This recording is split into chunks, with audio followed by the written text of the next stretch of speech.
today, hanggang today na lang. Wala ka ng tomorrow. So alam mo, gano'n ka magkasipag kung sinabi pa kayo ang tapos yun.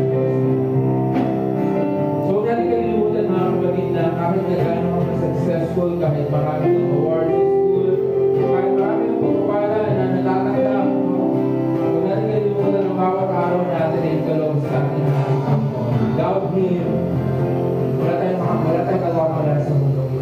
Iniisip niyo lang minsan na, magaling ako, sipag ako, mayaman ako. Pero kung walang approval ng Diyos, hindi mo yung matatanggap. No? Ito din naman, maraming pagsubok sa buhay natin lahat. This past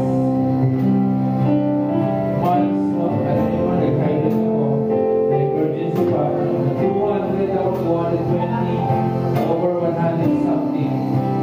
And ngayon, medyo mababa yung blood pressure ko, pero sabi ng doktor sa akin last night, hindi ba na daw yung puso? Ang puso, may iba.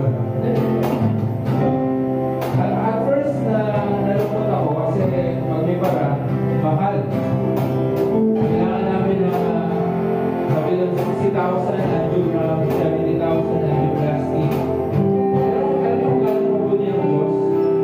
Isang beses ko lang sinabi yun dun sa kaibigan natin sa nagsusupport ng CFM. Sabi niya sa akin, kailan mo gusto magpa-angiogram? Kailan mo gusto magpa-angioplasty? Alam mo, kahit na alam na Panginoon na wala naman talaga namin, God will provide something para sa'yo. Alam mo yun?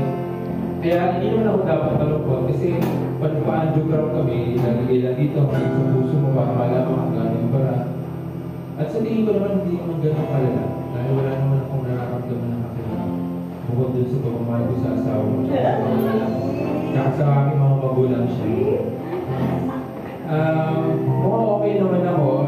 Nagpatuloy echo ako last Friday, Wednesday. Hindi ba naman lumalabas siya? Pero sana hindi naman siya gano'n kalala para biyakin yung puso ko at makita doon glory niyo. Ano gano'n.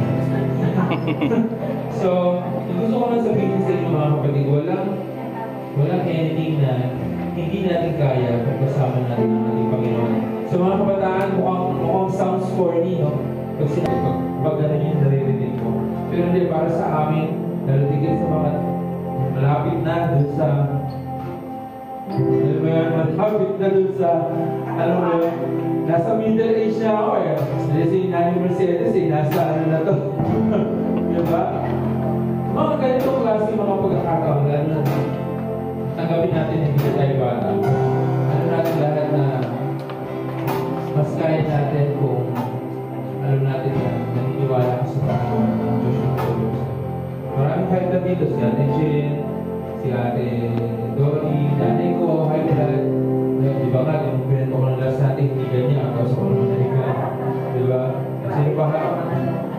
Di ba? So, tuloy lang ang buhay, hindi kailangan kalungkot, the more